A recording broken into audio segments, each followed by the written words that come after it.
شوي البوري والبولت النهارده بطريقه بعيده عن الرده والسنجاري وزيت الليمون على الجريل او في الصواني. حتى طريقه الشوي النهارده يا جماعه على شبكه فوق الشوايه. السمك مقفول ومش متقشر، ساحبين منه المراره كده من عند الخياشيم بصباعنا، عملنا فتحه وضغطنا على البطن طلعت المراره، رش زيت على شبكه ويلا بينا على ظهر الشوايه السخنه. وهنرفع السمك بتاعنا بالشبكه وهنسيبه لمده 10 دقائق بس، نقول الحكايه حلوه ونبدا بذكر الله ونصلي على الحبيب النبي صلى الله عليه وسلم. رشه الزيت هتطلع الدخانه ديت كده في الاول عشان ياخد ريحه الفحم الجميل. انا ما بحبش السمك مقفول يا شيف رضا، ينفع افتح بطن السمك كده واحط شويه ملح مع توم مع هريسه وخلطه بصل وفلفل وطماطم؟ طبعا ينفع نفتح بطن البولت ونحشيه الكلام ده كله، ولكن انا بفضل ان البوري يتعمل مقفول عشان السمين اللي جواه. بعد 10 دقايق هنقلب السمك واتفرج على الجمال. لو انت عندك مطعم وعايز تعمل سمك مشوي على الفحم ولكن ما عندكش فحم، يعني ديت البديل ممكن يشتغل ويبقى زي الفل، ونكتب عليها المشوي على شباك او على شبكه بريحه الفحم او بديل الفحم عشان الناس تبقى عارفه برضه. ركز على شكل السمك كده بعد ما قلبته كانك بتقلبه على شبكه وكان تحت منها فحم. هنا بقى هنطلعه فوق ظهر الشوايه برضه لمده 10 دقائق. من الاسماك الحلوه جدا في الطريقه ديت رقم 1 البوري، 2 القاروص، 3 الدنيس، 4 البلطي. الناس اللي في البحر الاحمر وعايزه تعمل حاجات زي كده هقول لك لو جبت ابو شراره بقشره زي ما هو كده هيبقى في منتهى الروعه. اما الاسماك الكبيره بقى في الحجم زي الناجل او الطراد او الشريفه او الهامور او الدراك او الاسماك الحلوه اللي احنا بنحبها، كل الاسماك دي يا جماعه تنفع برضه بالطريقه ديت، ولكن هنقطعها جزل بعد ما ننضفها كويس كده ونجزلها، نتبلها تتبيله حلوه ونحطها في شباكين مضغوطين على بعض. تعالوا بقى للموضوع بتاعنا البوري والبلط. ايه التتبيله عباره عن ايه؟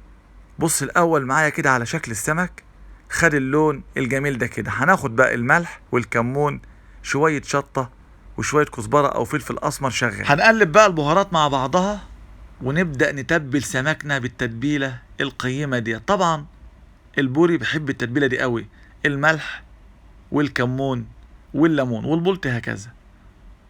بنقلب البهارات اهو ونفرش طبعا السرفيس الاول بالبهارات والملح.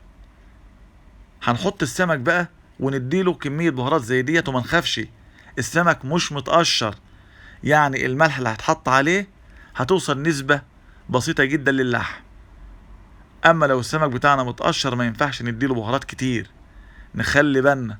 والطريقه ديت ما ينفعش نقشر فيها السمك عشان هيلزق على الشبكه، الافضل تفضل بقشرها زي ما هي. البوري مقفول والبولت مقفول او محشي. نحط بقى البهارات اهو بالشكل ده كده. هات اهو هي النسبة دي. لو عايزين نستطعم اكتر هنغطيه كده بفويل او بسيلفر لمدة 5 دقايق بعد ما نعصر عليه الليمون، ونديله بقى شبت بقدونس وكزبرة، هيبقى حلو قوي. انا سبق وعملت فيديو للبلطي كنت فاتح بطنه مديله تتبيلة وخلطة وشويته، وفي ناس كتير معانا اكيد اتفرجت على الفيديو ده. ولكن النهاردة انا بقدم البوري مشوي مقفول بالطريقة ديت في منتهى الجمال والروعة. خلوا بالكم في ناس كتير قوي ما تعرفش الطريقة ديت ولا جربتها، عشان كده بطلب من حضراتكم نعمل مشاركة للفيديو ده للغير.